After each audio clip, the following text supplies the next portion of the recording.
आम्ही केलं काम निर्विवाद, म्हणूनच जनतेने दिला आम्हाला आशीर्वाद।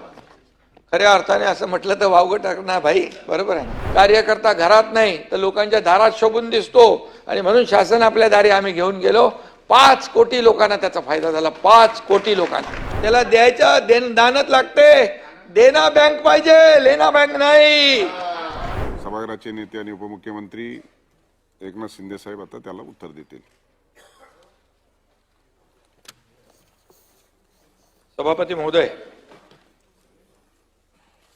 माननीय राज्यपालांच्या अभिभाषणावरील चर्चेत सहभागी झालेले सदस्य, विरोधी पक्षनेते अंबादास दानवेजी, प्रवीण दरेकरजी, प्रसाद लाड, अभिजित वंजारी, मनीषा कायंदे, शशिकांत शिंदे, शिवाजीराव गर्जे, अनिल परब, परिणय फुके, अरुण लाड, श्रीमती चित्राताई वाघ, सतेज पाटील, हेमंत पाटील, एकनाथराव खडसे, अमित गोरखे, सचिन अहिर, अमोल मिटकरी, राजेश राठोड, सुनील शिंदे, सुधाकर आडवाले, निरंजन डावखरे आणि इतरही काही सदस्यांनी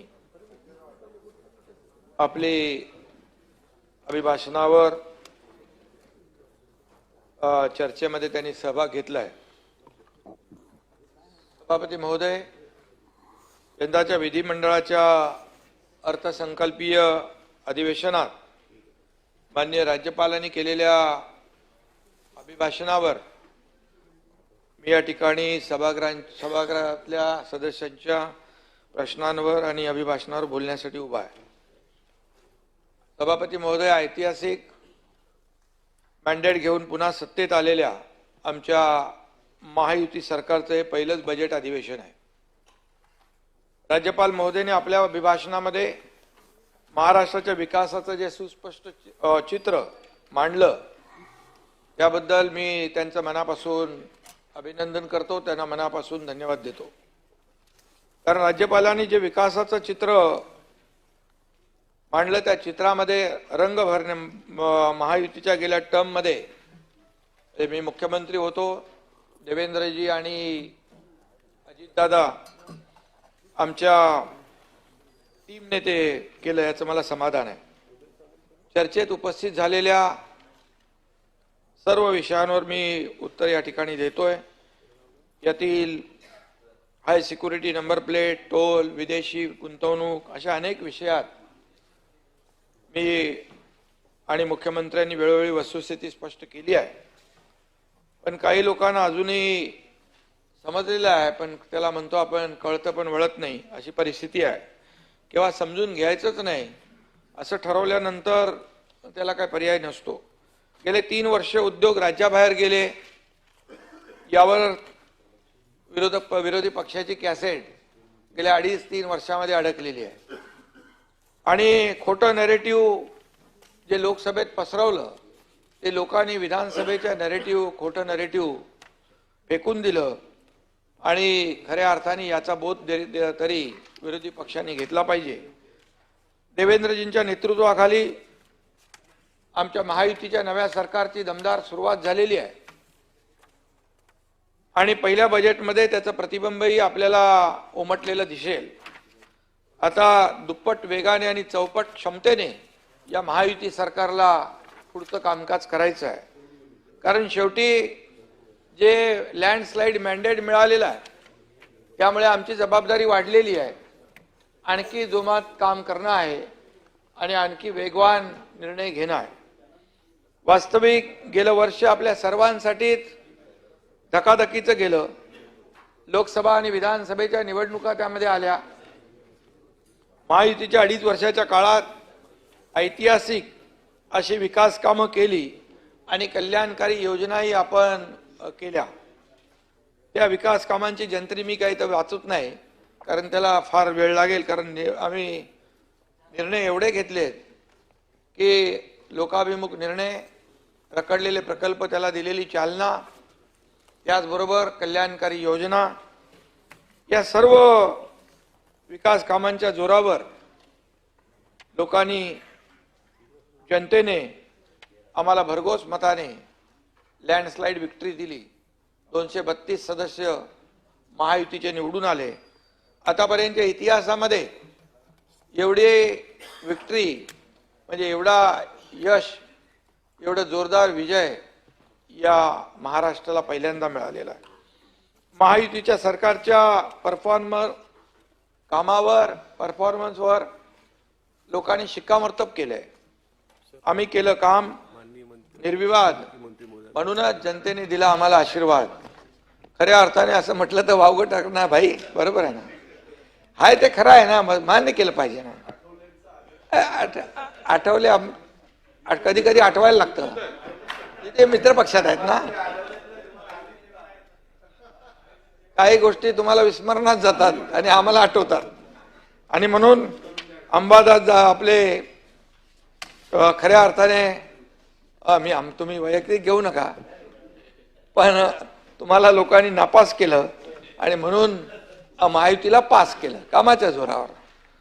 आणि विरोधी पक्ष नेतृत्वाखाली झाले ना, विरोधी पक्ष नेता मिळण्या इतक्या सुद्धा जागा या ठिकाणी मिळाल्यात. काही लोक म्हणत होते आम्ही याव करू त्याव करू, आम्ही निवडणूक आयोगाने आम्हाला फसवलं, सुप्रीम कोर्टाने आम्हाला विरोधात निकाल दिला, त्याचबरोबर EVM वर आरोप केले, EVM घोटाळा झाला. परंतु या ठिकाणी वस्तुस्थिती मान्य करणं खऱ्या अर्थाने आवश्यक असतं.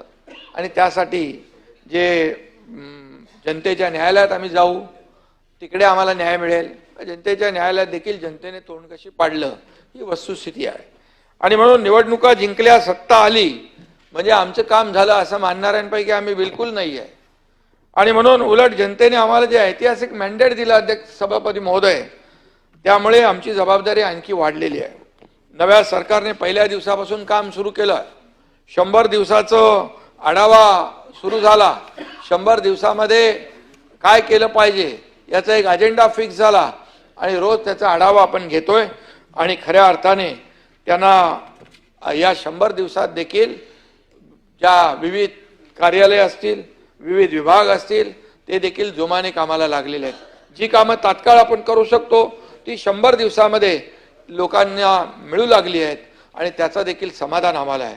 कारण शासन आपल्या दारी आम्ही प्रयोग केला की पूर्वी काय योजना नव्हत्या, लाभ नव्हते, लाभार्थी नव्हते, सगळं होतं, परंतु लाभ घेणारा माणूस चक्रा मारणं, खेटे मारणं यामुळे तो लाभ सोडून देत होता. म्हणून शासन आपल्या दारी आम्ही परबसाहेब घेऊन गेलो लोकांच्या दारी. बाळासाहेब म्हणायचे कार्यकर्ता घरात नाही तर लोकांच्या दारात शोभून दिसतो, आणि म्हणून शासन आपल्या दारी आम्ही घेऊन गेलो. 5 कोटी लोकांना त्याचा फायदा झाला, 5 कोटी लोकांना.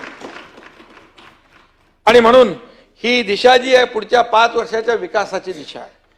आणि म्हणून विरोधी पक्षाला सभागृहाबाहेरचं काम करण्यामध्ये इंटरेस्ट आहे. रोज सकाळी आपण पाहतो, मला वाटलं 2.5 वर्ष आपण केलं, 2.5 वर्षानंतर तरी थांबेल, पण ते रोज चालू आहे. ठीक आहे, विरोधी पक्षाचा तो अधिकार आहे.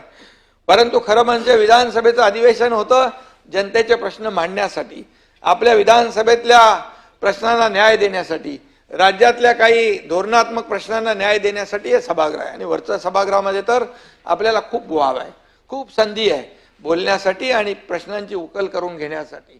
परंतु दुर्दैवाने या ठिकाणी सरकार चर्चा करायला तयार आहे, सरकार सर्व प्रश्नांची उत्तरं द्यायला तयार आहे, परंतु त्यासाठी विरोधकांनी देखील त्या गांभीर्याने घेतलं पाहिजे. आणि या सभागृहामध्ये हे सभागृह वरिष्ठ सभागृह आहे, याचा डेकोरम आहे, याचं पावित्र्य आहे, याचं मांगल्य आहे, आणि ते देखील टिकवण्याचं काम आपल्या सगळ्यांची जबाबदारी आहे. आणि म्हणून सरकार पूर्णपणे तुमचे जे जे विषय असतील त्याला समर्थपणे उत्तर द्यायला तयार आहे. आणि त्यामुळे या पुढच्या अधिवेशनात देखील आपण आपले विधायक प्रश्न मांडा, जनतेचे प्रश्न मांडा, महाराष्ट्राचे प्रश्न मांडा, आपल्याला उत्तर मिळतील आणि लोकांना न्याय मिळेल.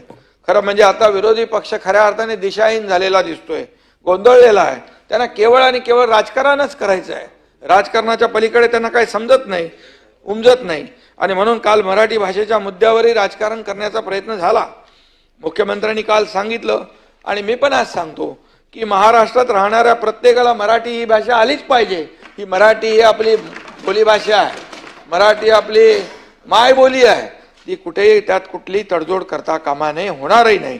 आणि म्हणून काल मग आपले त्यांनी कोणी म्हणाले भैयाजी जोशी, हे म्हटले. नंतर त्यांनी स्टेटमेंटही दिले, त्याचा खुलासाही केला. त्यानंतर देखील राजकारण करायचं, याला म्हणजे जर राजकारणच करायचं तर मग त्याला काय पर्याय राहत नाही. आणि म्हणून या ठिकाणी मी आता या ठिकाणी असं म्हणू शकतो, मराठी माणसं का गेली मुंबईच्या बाहेर, का मुंबईच्या बाहेर फेकले गेले, कुणामुळे गेली? फक्त निवडणुका आल्या की मराठी माणूस आठवतो, मुंबई महाराष्ट्रापासून तोडली जाईल हे बोललं जातं, एकच घिसीपिटी कॅसेट चालू होते.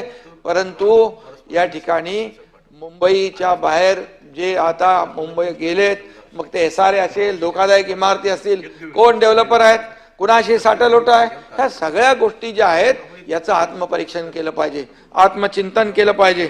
आणि म्हणून आम्ही सांगतोय की मुंबईकर भाई गेलेला मुंबईतला माणूस पुन्हा महाराष्ट्रात आला पाहिजे. खालच्या सभागृहात मी बोललो, अनेक लोकांनी प्रश्न उपस्थित केले.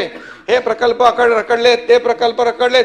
हे सर्व रखडलेले प्रकल्प सरकार म्हणून या विविध संस्था आहेत, SRA आहे, म्हाडा आहे, त्याचबरोबर MMRD आहे, सिडको आहे, MSRDC आहे, MIDC आहे, त्याचबरोबर अनेक ज्या संस्था आहेत त्यांनी मिळून एकत्रपणे टेकओव्हर करण्याचं ठरलेलं आहे. आपण एक सुरू केले 17,000 लोकांची चेंबूरला, कुठलं रमाबाई नगर, आणि त्यांना परब साहेब 25 वर्ष भाडं नव्हतं मिळालं. मी स्वतः गेलो तिथं, 65 कोटी रुपये भाडं त्यांना आपण वाटलं.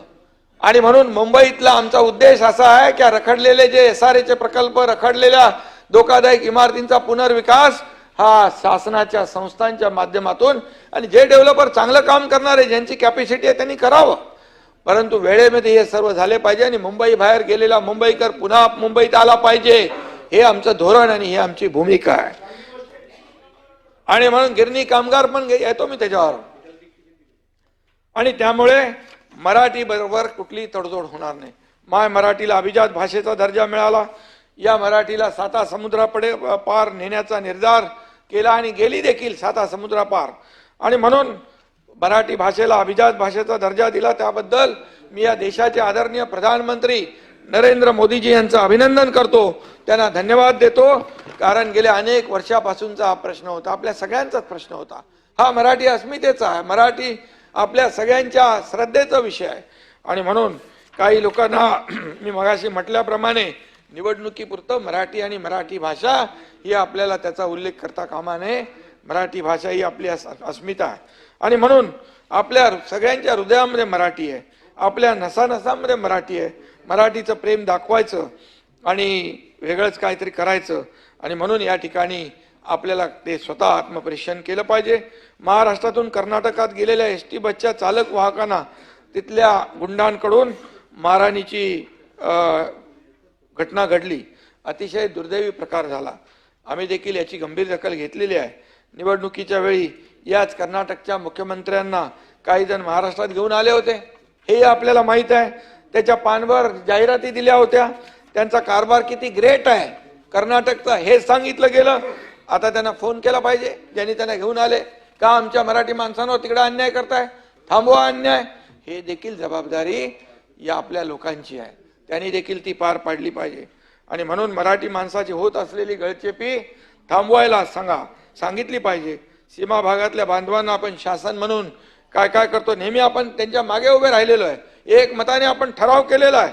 आणि त्याचबरोबर मी मुख्यमंत्री असताना या ठिकाणी त्या सीमा भागातल्या हुतात्म्यांच्या वारसांना निवृत्ती वेतन आपण चालू केलं, सीमा भागातल्या संस्थांना अर्थसहाय्य चालू केलं, सीमा भागातल्या लोकांना जन आरोग्य योजना सुरू केल्या, शैक्षणिक सवलती आपण दिल्या, त्यांच्या शिक्षण संस्थांना आपण अनुदान देण्याचा निर्णय घेतला, घर मिळण्यासाठी पात्रता असेल अशा लोकांना देखील सवलती दिल्या. कायदेशीर मार्गाने आपण सीमा प्रश्न सोडवणार आहोत. सर्वोच्च न्यायालयामध्ये महाराष्ट्राची ठामपणे बाजू मांडण्यासाठी अनेक नामांकित वकील देखील आपण उभे केलेले आहेत. ती वकिलांची टीम आपली काम करते आहे. आणि बाळासाहेबांच्या दृष्टीने देखील सीमा वाद जो आहे अतिशय महत्वाचा आहे. आणि म्हणून त्यासाठी मी आणि देवेंद्रजी स्वतः केंद्रीय गृहमंत्री अमित शाह साहेबांची देखील भेट घेतली. आणि आता देखील त्याचा पाठपुरावा सुरू आहे. एकीकडे कोर्टामध्ये सुरू आहे, दुसरीकडे प्रशासकीय लेवलला, शासकीय लेवलला देखील काम सुरू आहे. उद्या सभापती महोदय महिला दिन आहे, आपण वेगवेगळे कार्यक्रम ठेवलेले, त्याची चर्चा देखील आज होणार आहे. आणि म्हणून महिला सशक्तीकरणाचे एक प्रतीक म्हणजे आमची मुख्यमंत्री माझी लाडकी बहीण योजना निवडणुकीत लाडक्या बहिणींनी आम्हाला भक्कम पाठिंबा दिला. आमच्या या हिट नाही सुपरहिट झालेल्या योजनेची प्रचिती आणि प्रसार देशभर पसरला. अनेक लोकांनी त्याचं अनुकरण केलंय, ते पण मिळतील. आणि आम्ही जे बोललोय ते सगळं करणार आहोत.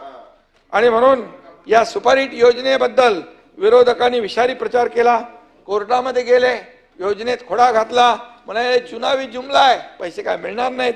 परंतु ज्यांनी योजनेत खोडा घातला त्या सावत्र भावांना निवडणुकीमध्ये आमच्या लाडक्या बहिणीने चांगला जोडा दाखवला.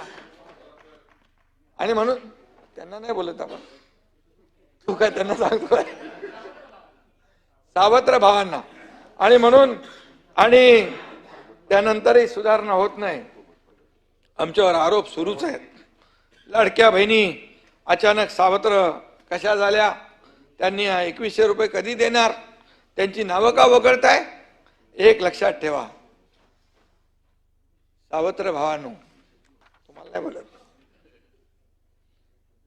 आम्ही आमच्या लाडक्या बहिणींचे सख्खे भाऊ म्हणून काम केलंय, निर्णय घेतलेला आहे. आणि योजनेचे कुठलेही निकष बदललेले नाहीत. पहिली गोष्ट ही वस्तुस्थिती लक्षात घ्या. ज्या बहिणी पात्र आहेत त्यांना कधी अपात्र करण्याचं पाप आमचं सरकार करणार नाही. आणि ही योजना कधी बंद होणार नाही एवढी आपण खात्री बाळगा. योग्य ती आर्थिक तजवीज करून ही योजना राबवली जात आहे. आता 1,500ची ओवाळणी 2100 रुपये कधी आणि कशी करण्याची याची आखणी जी आहे आम्ही शिस्तबद्ध पद्धतीने करतोय. आमचं हे सरकार प्रिंटिंग मिस्टेकवालं नाही आहे, हे लक्षात ठेवा. आम्ही जे बोललो ते बोललो.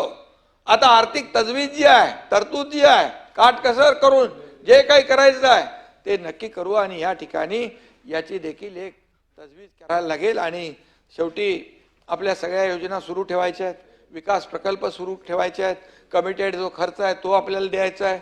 हे सगळं जे करत असताना जे आम्ही बोललेलो आहे ते देखील आमच्या योजनेमध्ये आहे आणि नक्की त्याचं देखील काम चालू आहे. आणि त्यामुळे फेक नरेटिव्ह पसरवून काही केलं तरी सुद्धा आता लोकांना, कारण लोकांना आम्ही डायरेक्ट खात्यामध्ये पैसे दिले, डीबीटी. सचिनजी, आम्ही तुम्ही म्हणत होता मिळणार नाही, आम्ही पैसे धडाधड टाकले खात्यामध्ये. निवडणुकीमध्ये आचारसंहितेमध्ये पण तुम्ही त्याच्यामध्ये बाऊ कराल. ही योजना बंद केली, निवडणूक आयोगाने केली असती समजा 1 महिना, परंतु तुम्ही म्हणाले असते ही योजना बंद झाली म्हणून आम्हाला माहित होतं, म्हणून पुढच्या महिन्याचे पैसे पण आचारसंहितेचे आम्ही दिले. त्याला देखील मनाचा मोठेपणा लागतो भाई. काय त्याला द्यायच्या दानत लागते. देना बँक पाहिजे, लेना बँक नाही. असं काय करताय. आणि गेल्या काही दिवसापासून बिनबुडाच्या आरोपाला मला बोलू द्या, आरोपांचा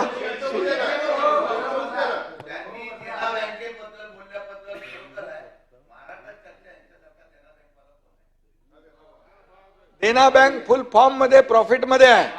देना बँक नाही, देना बँक जी आहे आता देना बँकेचा तुम्ही जर टर्नओव्हर बघितला, कारण त्यांना द्यायची धानत आहे, खरोखरची देना बँक बोलतोय मी. त्यामुळे तेही आपण तपासून बघा. गेल्या काही दिवसापासून बिनबुडाच्या आरोपांचा सुळसुळाट झालाय आणि रोज बदनाम करायचं. काय सारे संबंध नाही, कुणाशी कसलाही संबंध नाही, लागेबांधे नाही, काही कनेक्शन नाही, तरी चाललंय आपलं रोज. काल परवा अमृत योजनेबद्दल बोलताना विरोधी पक्षनेत्यांनी माझं नाव घेतलं. अरे ती घटना होती 2000 कधीची 18ची, तेव्हा मी नगरविकास मंत्री पण नव्हतो आणि काही नव्हतो. आणि का घेतलं, कशाला घेतलं मला माहितच नाही, परंतु गौप्यस्फोट, शिंदे अडचणीत येणार, मी बघितलं ते. तुम्ही नाही विरोधी पक्षनेते. आणि त्यांच्यानंतर मी खाली गेलो. मी बोललो अरे बाबा माझा काय संबंध नाही. आणि काय तुम्ही माहिती घेतली का ती, त्याने एक चिठ्ठी दिली मी. मग ते गेले तिथे मीडियावर आणि माफी मागितली. एकनाथ शिंदे साहेब यांचं नाव मी घेतलंय पण चुकून घेतलंय, मी ते मागे घेतो म्हणून. कशासाठी, कशासाठी हे सगळं करताय, कशासाठी हे चाललंय? आणि फक्त सरकारवरला धारेवर धरायचं, सरकारला बदनाम करायचं आणि TRP आणि व्ह्यूज साठी हे काम करायचं, हे असं चालतं का? हे असं होत नाही. त्यामुळे आपण काय करतो हे एकदा तपासा. आणि खरं म्हणजे यापुढे असं काम होता का ते ठीक आहे, जे जर चुकीचं असेल त्याला चुकीचं म्हणा, पण जे चांगलं सरकार करत असेल त्याला चांगलंही म्हणा शशिकांतजी. त्यामुळे माझं एवढंच म्हणणं आहे, सरकार म्हणून आम्ही सर्व बाजूने विरोधी पक्षाची जरी संख्या कमी असली तरी सुद्धा सूड भावनेने आम्ही कुठलंही काम करणार नाही. विरोधी पक्षाचा मान सन्मान जो आहे तो आम्ही ठेवणार. सरकार आणि विरोधी पक्ष हे दोन रथाची चाकं आहेत, त्यामुळे आम्ही कुठलेही तुम्हाला अंडर एस्टिमेट करत नाही, पण आम्हालाही तुम्ही हलक्यात घेऊ नका आणि अंडर एस्टिमेट करू नका, एवढं मी सांगतो. आणि म्हणून निदा फाजली यांचा एक शेर आहे, निदा फाजली यांचा एक शेर आहे, उसके दुश्मन है बहुत, लेकिन आदमी जरूर अच्छा होगा. आणि म्हणून उलट सुलट बातम्या पेरण्याचा सिलसिला अजूनही चालू आहे. रोज काय संबंध नाही, काय नाही, चाललंय आपलं. काय महायुतीत बेमनाव, याला स्थगिती, त्याला स्थगिती, कोल्ड वॉर, काय काय फेक नडू. मी गंभीर दिसलो की म्हणाले गंभीर आहे, नाराज आहे, हसलो की बाबा हसला. अरे आणि या काय बातम्या होऊ शकतात? अरे या काय बातम्या होऊ शकतात का? आणि म्हणून मी या ठिकाणी एकच सांगतो, मी कधी पातळी सोडून बोलत नाही. कमरेखालच्या वार म्हणजे बिलो द बेल्ट मी कधी टीका करत नाही, माझा तो स्वभाव नाही आहे. पण मी आपल्याला एवढंच सांगतो, एवढं लक्षात घ्या, अगर फितरत हमारी सहन करने की नहीं होती, तो हिम्मत तुम्हारी कुछ कहने की भी नहीं होती. अरे तुम्ही आरोप करत राहा, हा एकनाथ शिंदे आरोपाने नाही कामातून उत्तर देणार. 2.5 वर्ष आम्ही तेच केलं, म्हणून लोकांनी आम्हाला भरभरून दिलं. बोले अरे ह्याच्या मागे तुम्ही लागलात, आज शेतकऱ्याचा पोरगा आहे, मुख्यमंत्री झालाय, अरे ह्याच्या मागे का लागलेत? पण मी आरोपाला उत्तर आरोपाने नाही, कामाने दिलं. अरे मी डीप क्लीन ड्राईव्हला जायचो, कधी बघितलं होतं रस्ते धुताना? हा एकनाथ शिंदे मुख्यमंत्री असताना मुंबईच्या रस्त्यावर फिरला, डीप क्लीन ड्राईव्ह केलं. ब्रिटिश काळात कधी रस्ते धुतले जात होते? मी स्वतः जायचो, सगळे तिथले लोक यायचे, सोसायटीतले लोक उतरायचे, NGO यायचे, लहान मुलं यायचे, त्यांनी पहिल्यांदाच बघितले नवल. आणि रस्ते साफ झाले तेव्हा पोल्युशन कमी झालं. नाले सफाई बघायला गेलो, का नाले सफाई बघायला जाऊ नये? नाले सफाई गेल्यानंतर लोकांना मी सांगितलं, अधिकाऱ्यांना सांगितलं, तुम्ही किती गाळ काढला त्याच्याशी मला देणं घेणं नाही, पण इथं पाणी तुंबलं तर तुम्हाला नारळ देणार, पाणी नाही तुंबलं तुमचा सत्कार करणार. आणि त्याचा इम्पॅक्ट झाला.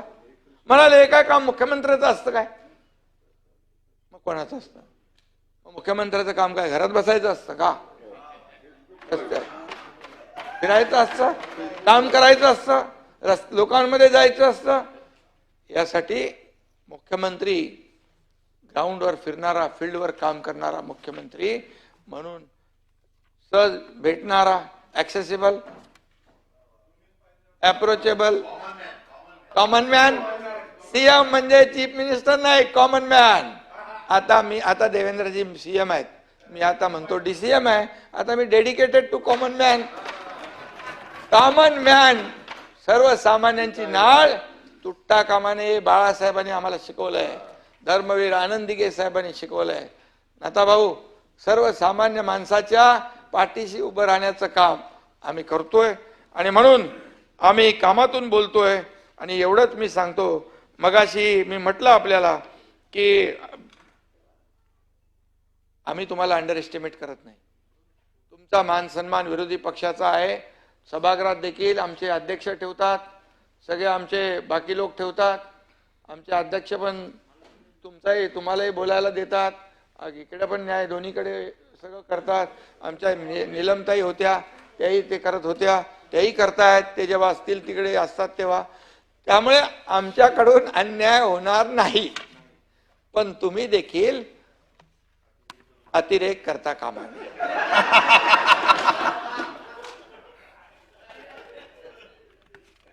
अंबादास दानवे म्हणाले राज्यपालांच्या अभिभाषणात फक्त मोठमोठ्या घोषणा गेल्या. बरं, मोठमोठ्या घोषणा झाल्या कधी?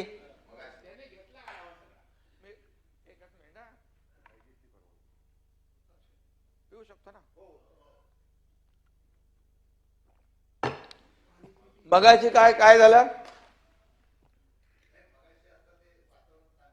आणलं ते संभाजी महाराजांवरून. आता 2.5 वर्षामध्ये केलेली कामं डोळ्यासमोर आणा आणि पुढील 5 वर्षाचा अंदाज बांधा काय होऊ शकतं. का राज्याला पुढे न्यायचं ना आपल्याला. राज्य पुढे गेलं तर तुम्हाला देखील विरोधी पक्ष म्हणून, आमदार म्हणून जे लोक येतील ते बोलणार आहे काय महाराष्ट्राचा विकास झाला, मुंबईचा विकास झाला, याचं क्रेडिट तुम्हालाही मिळणार आहे. त्यामुळे कोणी काम चांगलं केलं त्याचं शाबासकी नको, पण त्याची बदनामी करू नका, एवढंच आमचं प्रामाणिक मत आहे. आणि म्हणून तुमच्या आणि त्या आधीच्या 2.5 वर्षाबद्दल, माझ्या 2.5 वर्षाच्या बद्दल तुम्हाला सगळ्यांना माहित आहे. मी एवढ्या सह्या केल्या, कुठल्याही पक्षपेक्ष काय बघितला नाही. आणि मुख्यमंत्री सहायता निधी असेल, इतर विकास प्रकल्प असतील, जे काय असेल ते काम करण्याचा आपण प्रयत्न केला. त्या 2.5 वर्षाच्या पूर्वीच्या 2.5 वर्षाचा अनुभव देखील मलाही आहे, तुम्हालाही आहे, त्याच्यात मी काय जात नाही. आणि म्हणून यामध्ये फरक काय तो आपल्याला समजतो. आणि म्हणूनच चुकून एखादा चांगला शब्द कुणाच्या मनात, सगळ्यांच्या मनात चांगला असतं, बोलण्याचं असतं, पण इच्छा असून देखील बोलता येत नाही. काही गोष्टी आहेत, काही चर्चा होतात आणि मग सरकारला घेरा, सरकारला कोंडीत पकडा. अरे काय कोंडीत पकडा? सरकार काम करतंय, काम न करणाऱ्याला कोंडीत पकडू शकता ना, काम करणाऱ्याला कसं कोंडीत पकडणार? त्यामुळे हे काम करणारं सरकार आहे. आणि म्हणून मी आपल्याला एवढंच सांगतो, तुमची अडचण होईल असं म्हणजे तुम्हाला अडचणीत आणण्याचं काम आमचं बिलकुल नाही. आणि तुम्ही देखील तशा प्रकारचं काम करू नका. बघा, तुम्ही हाय सिक्युरिटी नंबर प्लेटचा विषय काढला होता. माझ्याकडे तक्ताही आहे पूर्ण रेट वाईज. मुख्यमंत्र्यांनी देखील प्रेस कॉन्फरन्समध्ये त्या दिवशी पहिल्या दिवशी सांगितलं. इतर राज्य आणि महाराष्ट्रात काय फरक आहे यापूर्वी, तसेच मुख्यमंत्र्यांनी देखील ते स्पष्ट केलं. पुन्हा सांगतो, वाहनांसाठी अध्यक्ष महोदय हाय सिक्युरिटी रजिस्ट्रेशन नंबर प्लेटच्या सुरक्षेच्या दृष्टीने अतिशय महत्वाचे आहेत. तिन्ही कंपन्यांबरोबर चर्चा करून हे दर कमी केलेत. इतर राज्याच्या तुलना केली तर हे दर त्यांच्यापेक्षा कमी आहे. इतर राज्यांमध्ये भाई दर हे 2020-21 या कालावधीत निश्चित केलेत. आपण राज्याचे दर हे आपण ऑक्टोबर 2024 मध्ये निश्चित केलेत. तसे आपले दर हे जीएसटी आणि फिटमेंट फिक्सिंग चार्जेस जे आहेत ते धरून आहेत. आणि आपण जर इतर राज्यांची तुलना केली तर आपल्याकडच्या नंबर प्लेटचे दर कमी आहेत, कारण त्यांनी ओपन ठेवले. एकदा प्लेट द्यायची आणि कोणी फिटमेंट करायचं ते त्यांनी किती पैसे घ्यायचे. आपण तसं नाही केलंय. आपल्या ग्राहकाला देखील लुबाडणूक होता कामा नये म्हणून आपण एकत्र केलंय. आणि तरी सुद्धा ते दर कमी आहेत. आणि कुठलीही दरामध्ये गडबड अंबादास नाही, तुम्ही तपासून घ्या. गडबड कशाला म्हणतात, काय कशाला म्हणतात गडबड अंबादास तुम्हाला माहित आहे. कोविड काळामध्ये ठाणे महापालिकेने बॉडी बॅग कितीमध्ये घेतली याची माहिती घ्या. आणि मुंबई महापालिकेने बॉडी बॅग कितीमध्ये घेतली याची माहिती घ्या. माझी माहिती आहे की बॉडी बॅग अनलोडिंग झाल्या होत्या आणि उतरल्या होत्या, परंतु दुसऱ्या कॉन्ट्रॅक्टरला काम देण्यासाठी त्या बॉडी बॅग वापस गेल्या आणि दुसऱ्या बॉडी बॅग तिथं ठेवल्या. ही माझी माहिती आहे आणि ही माहिती खरी आहे. आणि म्हणून बॉडी बॅग मध्ये किती रुपयात घेतल्या त्याची तुलना तुम्ही करा, ती गडबड होऊ शकते. ही गडबड नाहीये. खिचडी 400 ग्रामची खिचडी 200 ग्राम देऊन, अरे 400 तर द्यायची होती, 400 ग्रॅमची खिचडी 200 ग्रॅम देऊन रुग्णांच्या नातेवाईकांच्या तोंडातला सभापती महोदय घास हिरावण्याचं काम कुणी केलं, याला गडबड म्हणतात, याला गडबड म्हणतात. आणि आणखी काय काय काय केलंय ते मला माहित नाही. तुम्ही एवढंच सांगतो, तुम्ही भाषणामध्ये एवढे विषय मांडले आहेत की किती विषय मांडले तुम्ही. तुमचं काय शेवटचं विरोधी पक्षनेत्याचं भाषण आहे, सगळं बोलून घेतलं तुम्ही. अरे बाबा, तुमच्या मित्र पक्षाने तुमच्या खुर्चीखाली सुरुंग लावला असला तरी सुद्धा आम्ही लोक आहोत तुमच्या प्रेमाचे.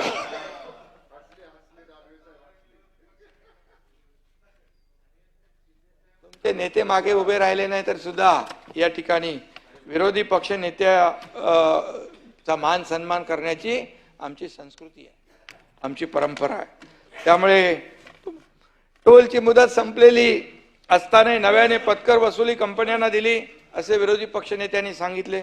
मुंबई पुणे एक्सप्रेस वे साठी 30 एप्रिल 2030 पर्यंत पथकर वसुलीचे अधिकार हे ऑगस्ट 2004 मध्ये दिले आहेत अंबादासजी, 2004 मध्ये. मात्र मिसिंग लिंक प्रकल्पाचं बांधकाम आता नवीन आपण मिसिंग लिंक करतोय. तुम्ही माहिती घ्या, जगातला देशातला नाही जगातला सर्वात रुंद टनेल आहे तो.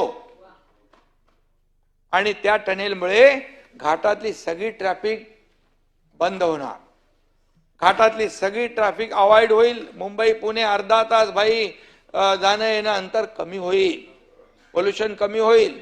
आणि त्यामुळे 2017 मध्ये या महामार्गाचा जो काही खर्च आलाय त्यासाठी ती टोल सवलत कालावधी त्याचा निश्चित करण्यात आलेला आहे. त्यामुळे त्याची माहिती घ्या तुम्ही, आणि लोकांच्या हितासाठी आपण हा निर्णय घेतलेला आहे. वांद्रे वरळी सागरी मार्गाच्या पथकर वसुली आणि देखभाल दुरुस्तीचे हक्क हे जून 2019 अन्वये 31 मार्च 2012 पर्यंत महामंडळाला दिलेले आहेत, 12 ते 19. काल कोणीतरी या ठिकाणी या सगळ्या गोष्टी आहेत, माझ्याकडे सगळं डिटेल आहे, परंतु त्याच्यामध्ये तुम्हाला आणखी काही माहिती पाहिजे असेल तर नक्की मिळेल. या ठिकाणी मी एवढंच सांगतो, आज सकाळी देखील आपलं काहीतरी सभागृहामध्ये चाललं होतं मगाशी, आणि काल भाषणामध्ये कोणीतरी स्वतःची तुलना कोणाशी केली, छत्रपती संभाजी महाराजांशी. संभाजी महाराज कुठे, आपण कुठे, शिवाजी महाराज कुठे. आणि म्हणून यामध्ये मी एवढंच सांगेन की खऱ्या अर्थाने छत्रपती संभाजी महाराज, मी त्या दिवशी देखील म्हणालो होतो, देश धर्म यावर जीवन म्हणजे बलिदान देणारा, देश धर्म पर मिटने वाला, शेर शिवा का छावा था, महापराक्रमी परम प्रतापी, एक ही शंभू राजा था, एक ही शंभू राजा था. ऐसा शंभूराज है. अरे एवढा मोठा माणूस, महापराक्रमी, महायोद्धा, त्याची बराबरी आपण करू शकत नाही. मी त्याच्यावर जास्ती बोलत नाही, तुमची चर्चा झालेली आहे वाटतं, हा झालेली आहे. त्यामुळे काही लोक जे काही असं केलं असेल तर त्यांनी दिलगिरी व्यक्त केली पाहिजे. आणि हा विषय, कारण शेवटी बघा तो हा खाली कोण, अबू आझमी औरंगजेब म्हणतो, औरंगजेब कुशल प्रशासक आहे, तुमच्या बाजूलाच आहे ना त्याचं कबर, काय कबर काय थडग, अरे थडग त्याचं थडग जे आहे त्याला दिल्लीत पोचता नाही आलं, महाराष्ट्रात त्याला जीव सोडावा लागला.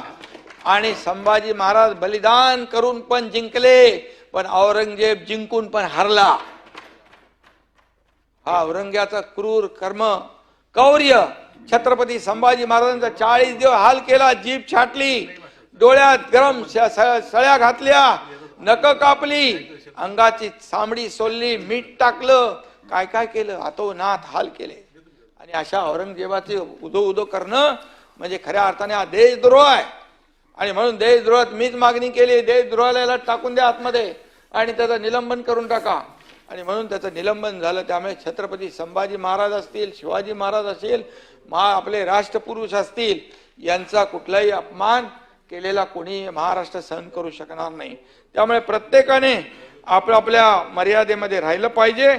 आणि म्हणूनच याला तुमची चर्चा झाली आहे म्हणून मी त्याच्यामध्ये डिटेलमध्ये बोलत नाही. आणि म्हणून छत्रपती संभाजी महाराज हे महापराक्रमी होते. आपल्या वडिलांनी निर्माण केलेल्या स्वराज्यासाठी, हिंदू धर्मासाठी त्यांनी प्राणाचं बलिदान दिलं. आणि औरंगजेबनी काय केलं, अरे बापाला कैद केलाय, पोरांना मारून टाकला, 27 लोकांना खून केला, हत्या केली त्याने सत्तेसाठी. त्याची बरोबरी आपली होऊ शकते. आणि म्हणून त्या ठिकाणी यापुढे देखील आपण बोलताना मर्यादा ठेवल्या पाहिजे. सत्तेच्या खुर्चीसाठी कोणी काय काय सोडलं 2019ला माहित आहे.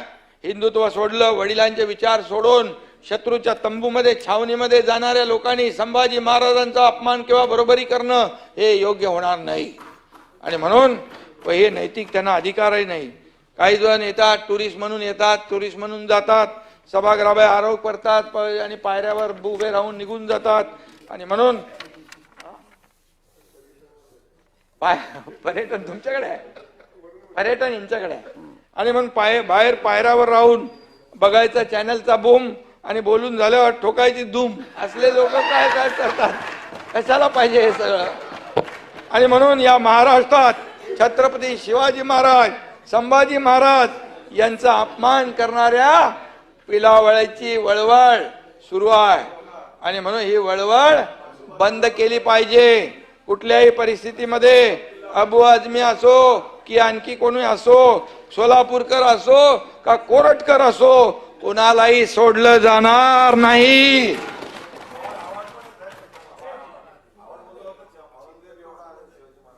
जे कोणी असतील त्या लोकांना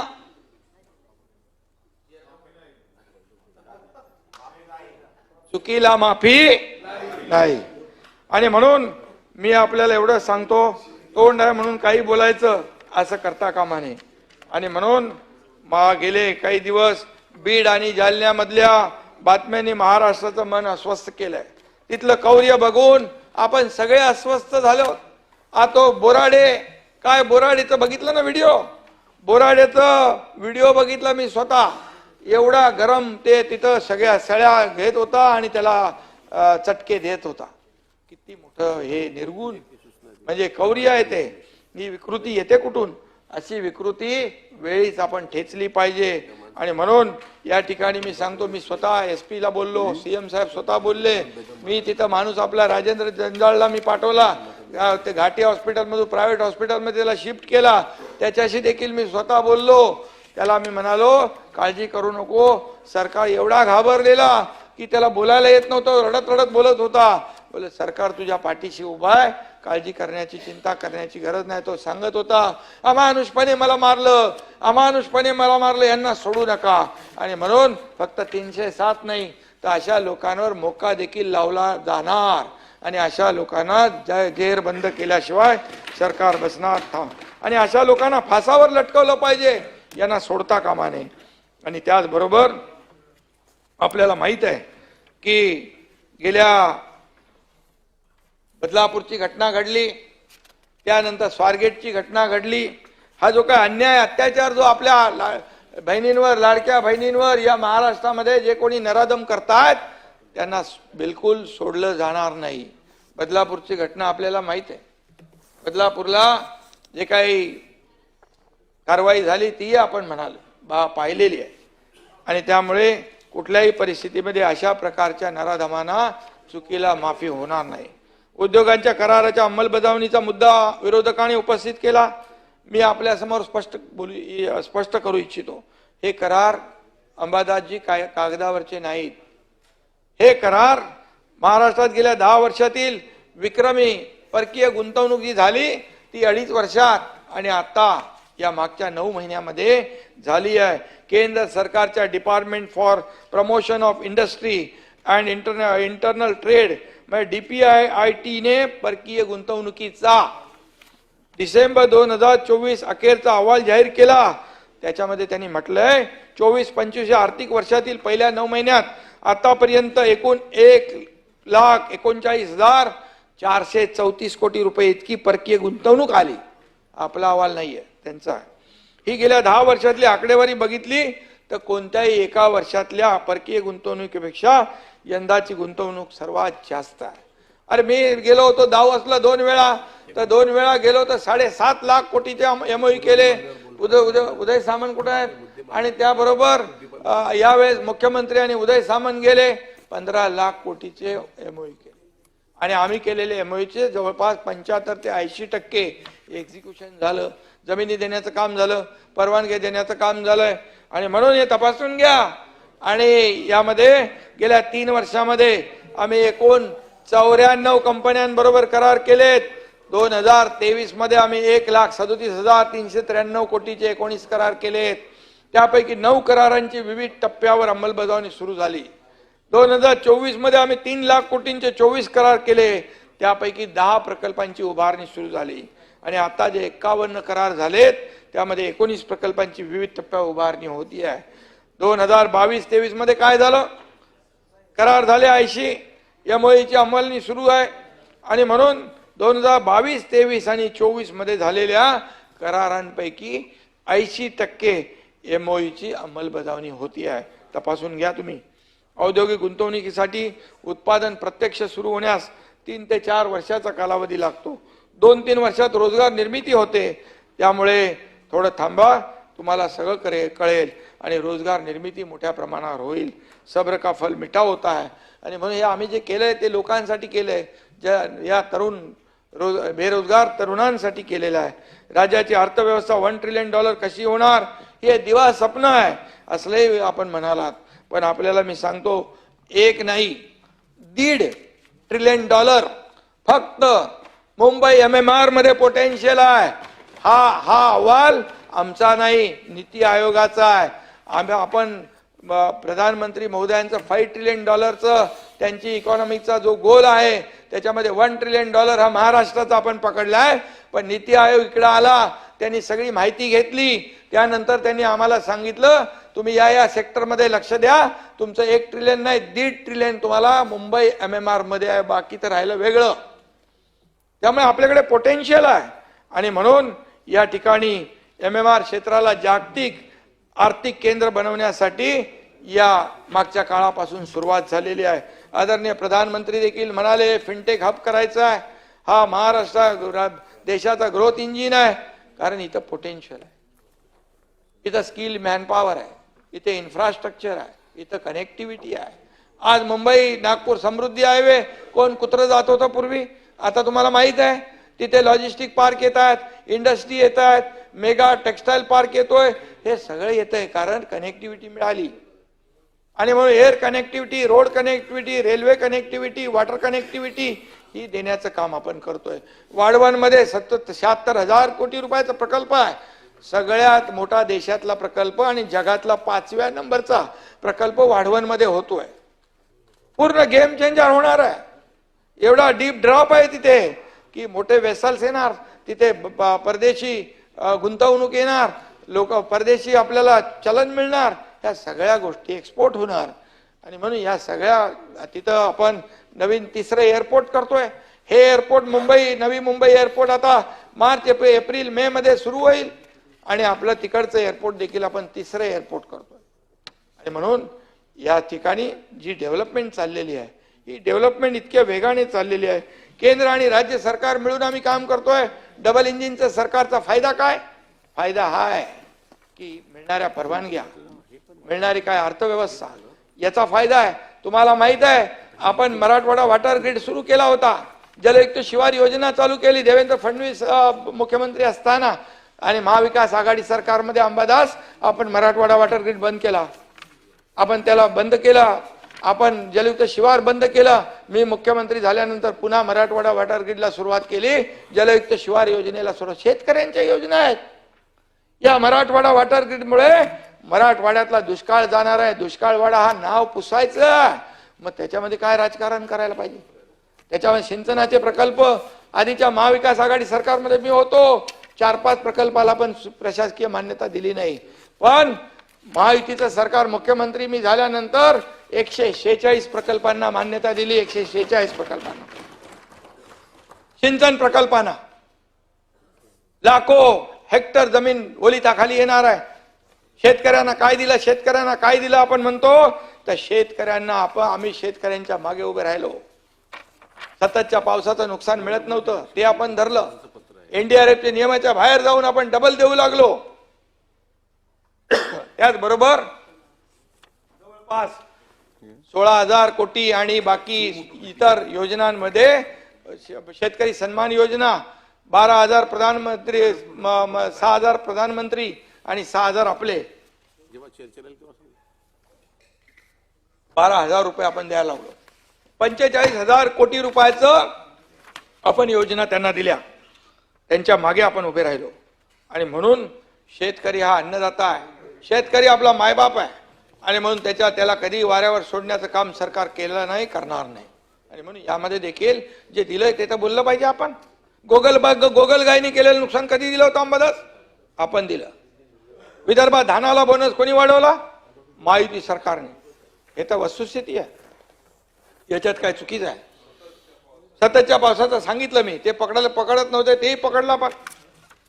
आणि म्हणून अशा ठिकाणी आपण आज देशाच्या एकूण उत्पन्नामध्ये महाराष्ट्राचा वाटा 14% आहे, तर दुसऱ्या क्रमांकावरील तामिळनाडूचा वाटा फक्त 8% आहे. उद्योगात आणि सेवा क्षेत्रात राज्य क्रमांक पहिल्या नंबरवर आहे. विदेशी पर्यटकांची पसंती देखील आपल्या महाराष्ट्राला आहे. आणि म्हणून पर्यटन मंत्री आपल्याला खूप स्कोप आहे काम करायला.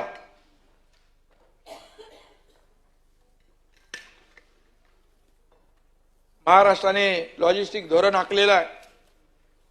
या धोरणामुळे राज्यामध्ये प्रत्यक्ष 5 लाख इतकी प्रत्यक्ष व अप्रत्यक्ष रोजगार निर्मिती होणार आहे. यातून सुमारे 30,573 कोटी रुपये उत्पन्न मिळणार आहे. छत्रपती संभाजीनगरमध्ये हायब्रिड कार्स उत्पादनाचा आला ना प्रकल्प होतोय. 20,000 कोटीची गुंतवणूक अंबादास तिकडे होतीये. टोयोटा आणि किर्लोस्कर कंपनी तिथे येते, करार झाला आपला. विदर्भात सुरजागड सारख्या दुर्गम ठिकाणी 10,000 कोटींचा ग्रीनफील्ड इंटिग्रेटेड स्टील इंडस्ट्री आपण उभी करतोय.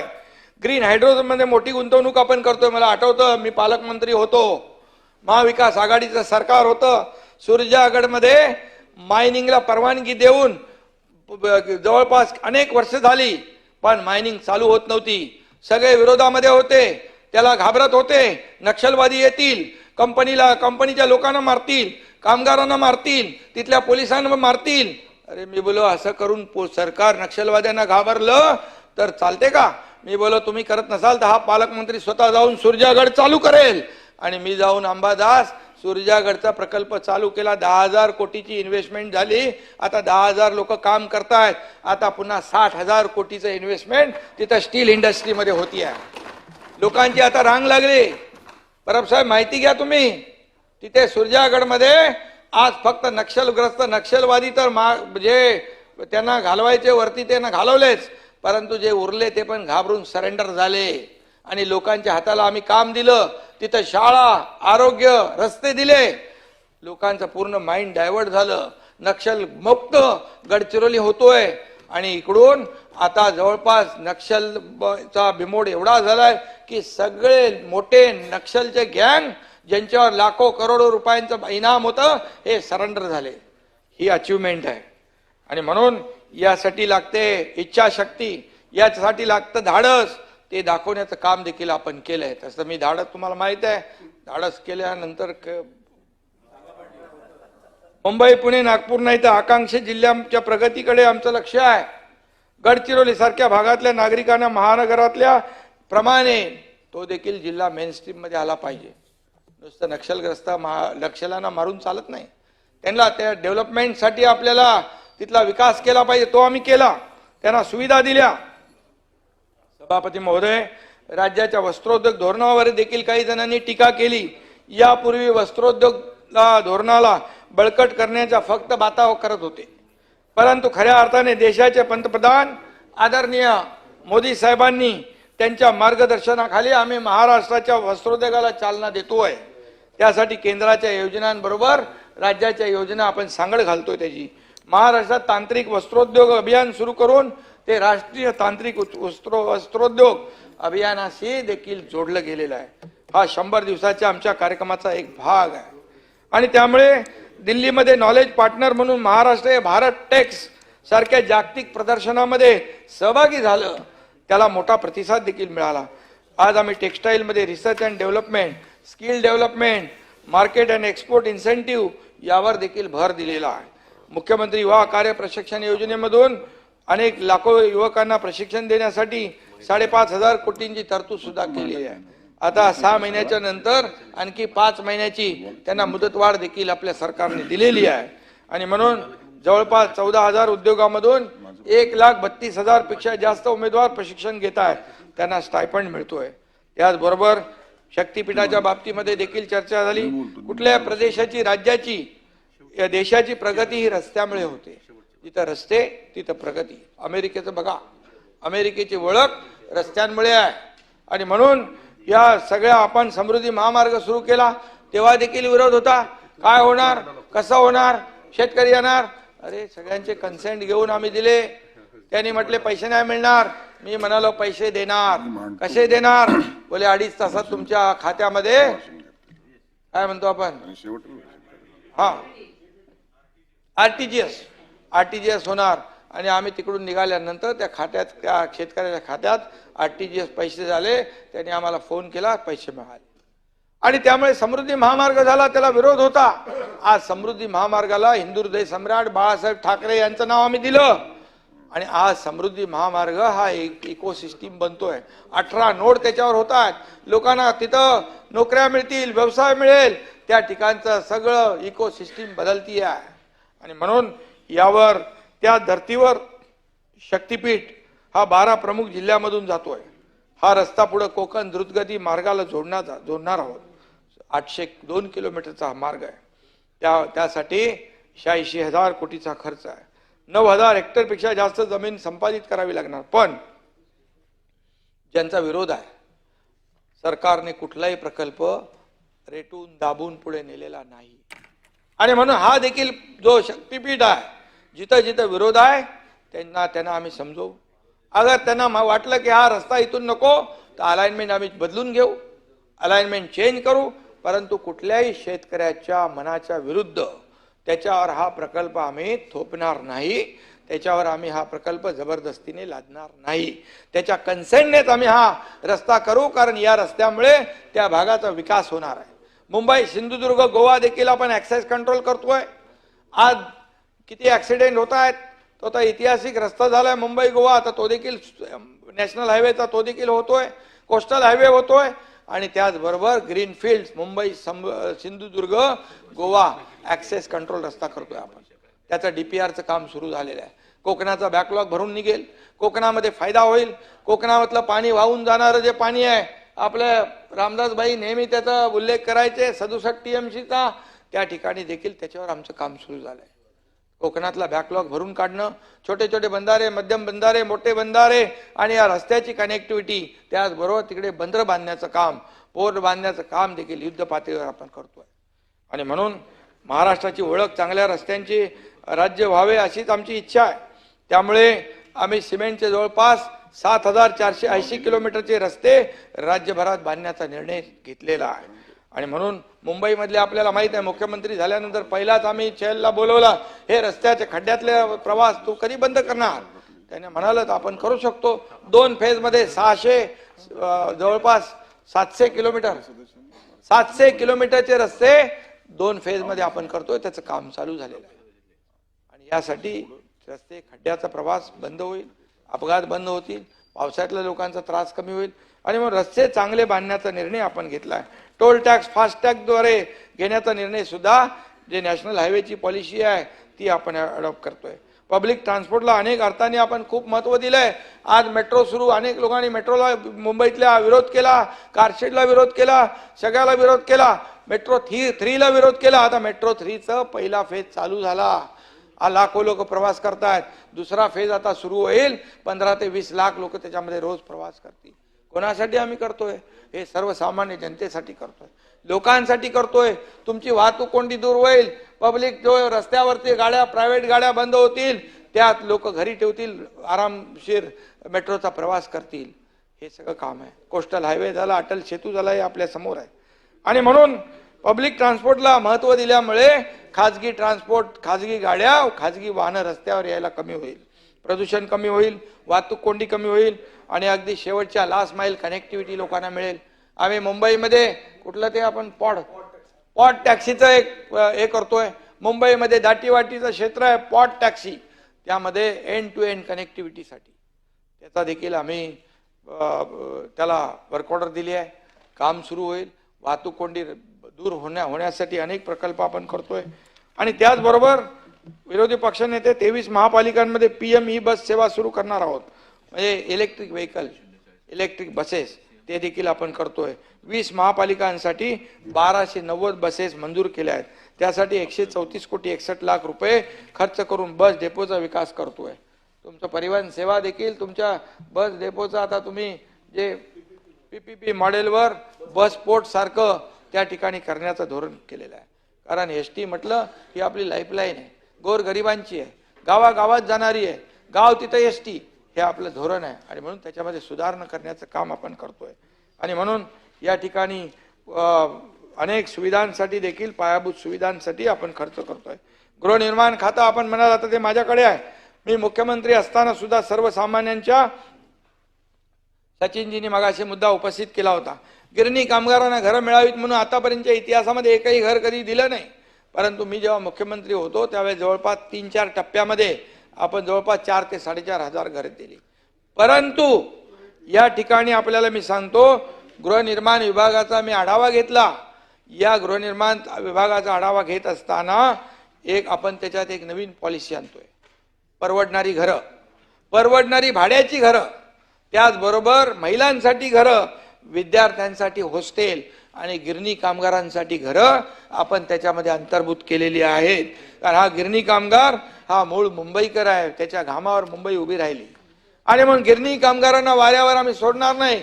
तेवढंच नाही, पोलिसांसाठी घरं आणि हे जे डबेवाले जे आहेत गरीब, या डबेवाल्यांचा देखील अंतर्भाव आम्ही त्या पॉलिसीमध्ये करतो आहे. म्हणून हे गोरगरिबांचं सर्वसामान्यांचं घर आहे आणि म्हणून ज्येष्ठ नागरिकांसाठी देखील त्याच्यामध्ये आपण अंतर्भाव केला नवीन धोरणामध्ये करतो आहे. आणि म्हणून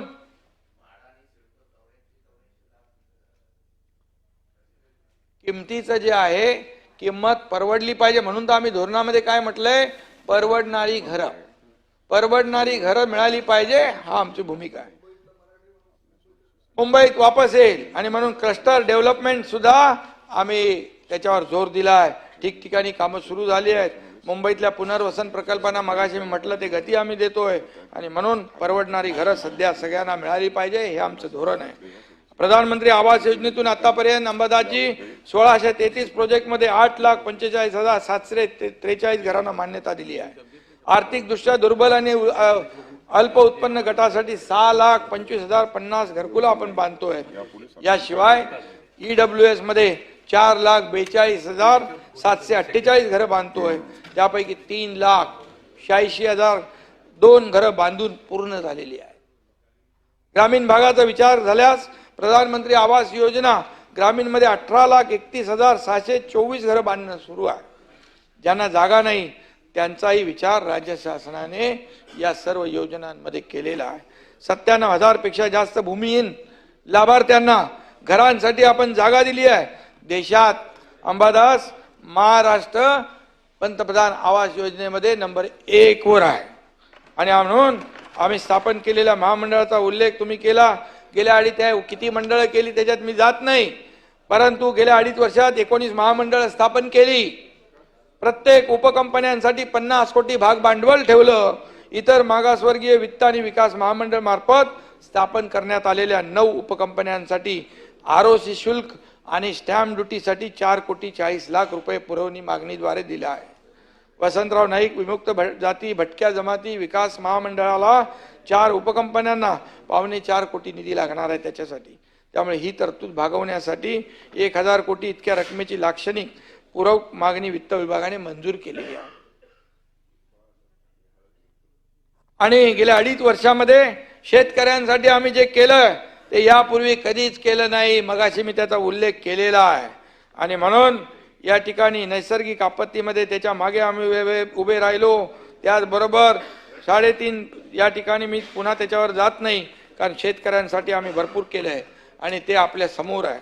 आणि कापूस आणि सोयाबीनची खरेदी देखील या ठिकाणी होत नव्हती, ती व्यवस्थित सुरू केली आहे.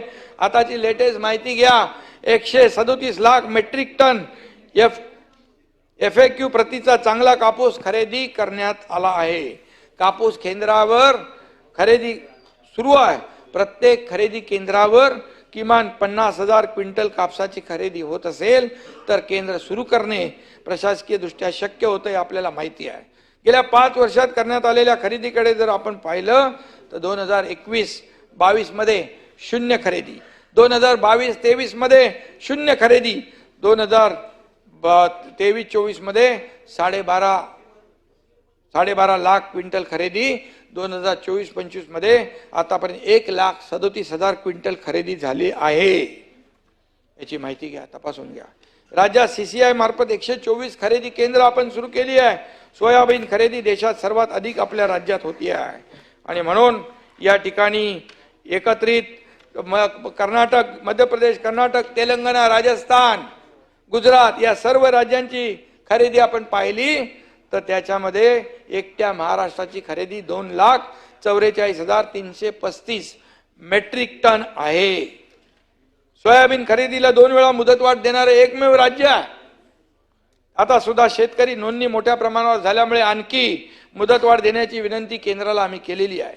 गेल्या 5 वर्षापेक्षा या वर्षीची सोयाबीन खरेदी सर्वाधिक आहे. आणि म्हणून 5,11,657 शेतकऱ्यांकडून 11,21,385 मेट्रिक टन सोयाबीन खरेदी करण्यात आलेले आहे. 559 केंद्रावरून शेतकऱ्यांची नोंदणी आणि खरेदी सुरू आहे. आतापर्यंत 912 शेतकऱ्यांकडून 9,611 क्विंटल तूर खरेदी झाली आहे. आणि म्हणून या ठिकाणी मी आकडेवारी सकट मुद्दाम दिलेला आहे. हिंदू हृदय सम्राट बाळासाहेब ठाकरे हळद संशोधन केंद्र राज्याचा फ्लॅगशिप प्रोग्राम घेण्यात आला आहे. या प्रकल्पामुळे हिंगोली आणि परिसरातील शेतकऱ्यांचे 300 कोटी रुपये वाचतील.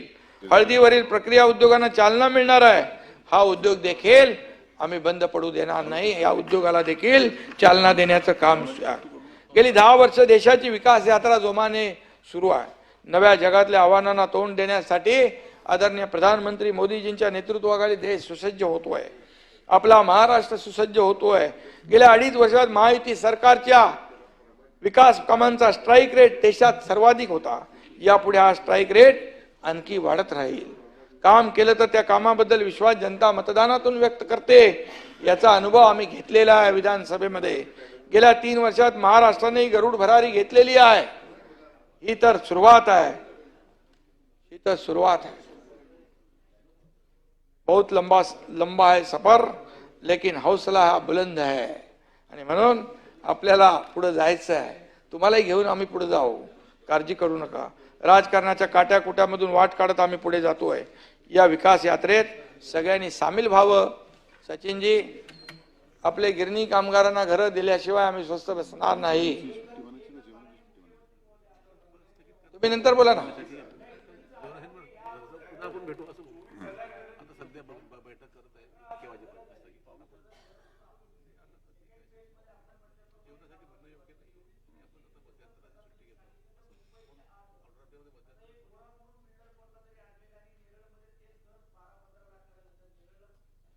आम्ही त्यांना असाच आमचा प्रयत्न आहे की जे मुंबई MMR मध्येच आम्ही त्यांची व्यवस्था करण्याचा प्रयत्न करतोय. पण सचिनजी, काही लोकांचं असं म्हणणं आहे की जे कोणी माझ्याकडे काही लोकांनी मागणी केली, जे कोल्हापूरमध्ये आहेत, साताऱ्यात आहेत, पुण्यामध्ये आहेत, त्यांनी त्यांची त्या ठिकाणी त्यांची मागणी आहे त्या जिल्ह्यामध्ये, तर ते आम्ही करतोय. त्यांच्या मागणीप्रमाणे आम्ही करतोय. आणि त्यामुळे आपण सगळ्यांनी राजकारण आपल्या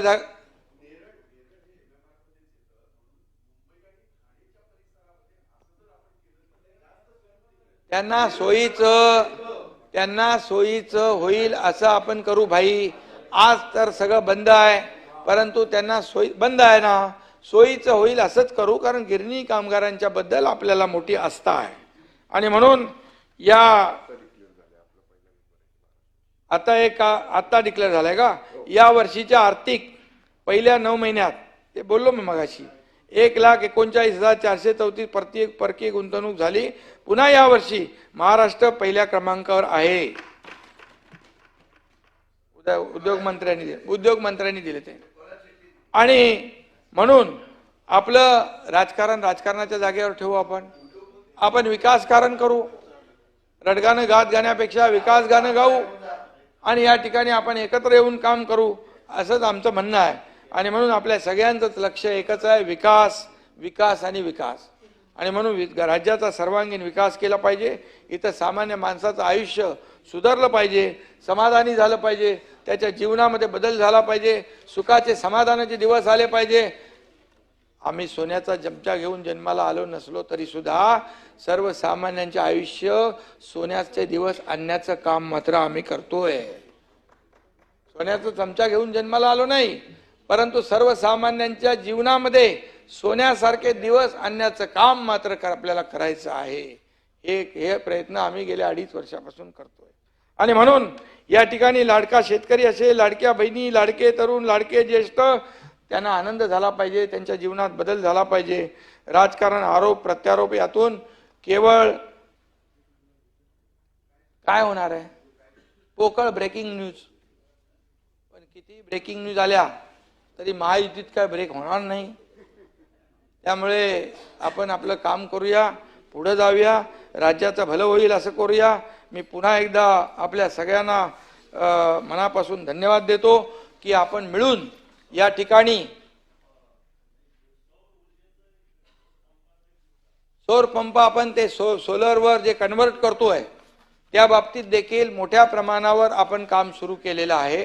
काही ठिकाणी जागा मिळत आहेत, काही ठिकाणी जागा उपलब्ध होती आहे. सरकारी जागा, खाजगी जागा 50,000 रुपये अंबादास एकरी आपण त्यांना भाडं देतोय वर्षाला.